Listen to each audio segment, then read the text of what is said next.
Hello everyone, welcome back.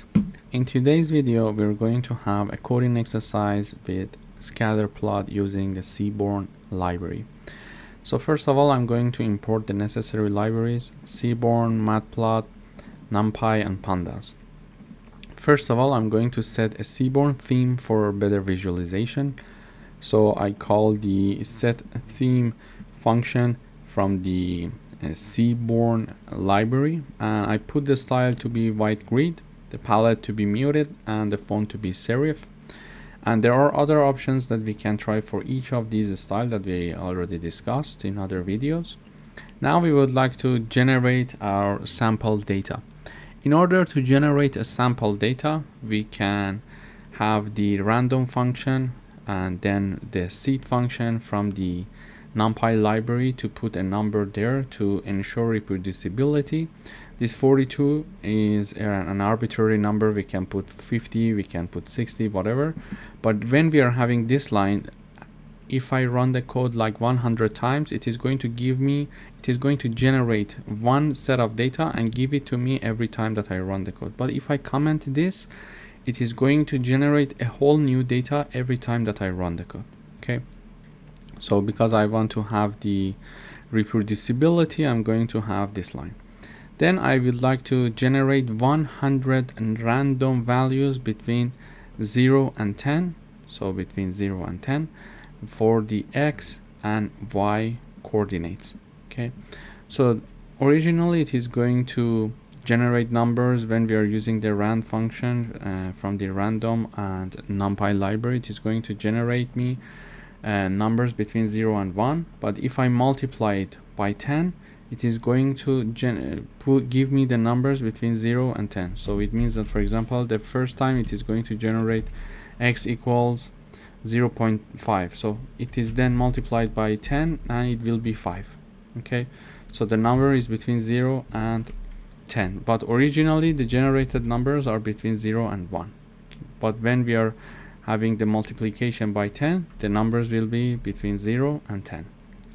Then we would like to generate 100 random marker sizes between 0 and 300. Okay, so 100 random marker sizes between 0 and 300. It is going to be generated here. And we would like to randomly assign one of the categories to each data point. So we are having our data points, because now we created 100 x coordinates and 100 y coordinates. So we are having 100 points, and randomly these 100 points are assigned to A, B, and C. So the size is 100 because we are generating 100 numbers. So in order to randomly assign them to 3 categories, we are going to have the choice function from random function from the NumPy library, and we are assigning the name of categories. Now it's the time to create our data frame to organize the generated data. Now we call the data frame function from the Pandas library, and the data frame is called df, and we say, okay, the x values that are generated, assign them to the x values. The same goes with the y.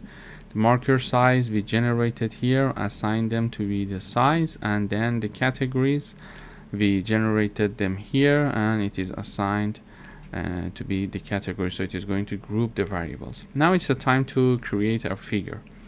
Now here we are defining the size of 8 inches wide and 5 inches tall.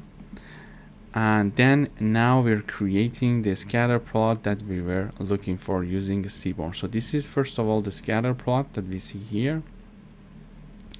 In order to do that, we call the scatter plot function from the Seaborn library. We assign the data frame df to be our data.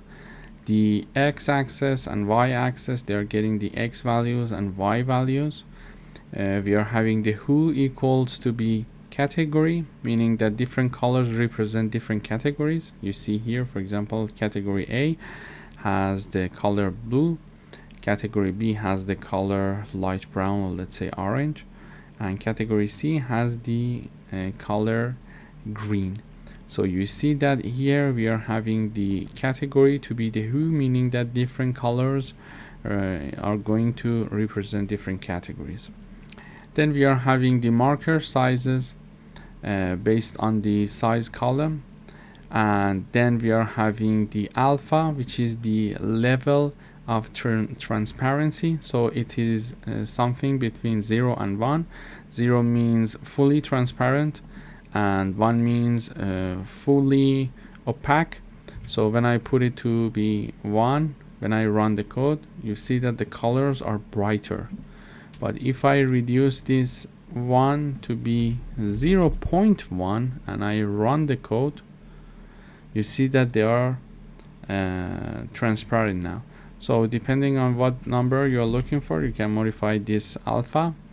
We choose the edge color to be black, so we are adding a black border for each data point here, if you see. So when I zoom, you should be able to see the black borders. Okay, and the line width we choose to be 0.5. we can adjust it, and then we are assigning the plot to create the axis object. Then we are here having the title using the set title. We are titling the plot, so we are having the scatter plot example.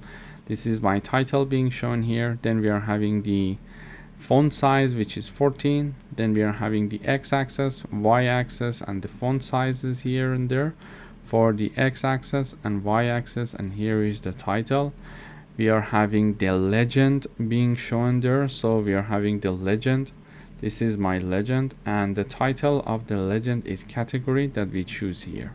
Finally, we use the show function from the Matplotlib library to plot our plot. Okay, so basically this is how we can have our plot being there. We are having different sizes. You see some of the data points are smaller than the other ones because randomly they are generated, and we are having 3 categories. So in this video we learned how to plot a scatter plot in Seaborn library. Thank you for watching.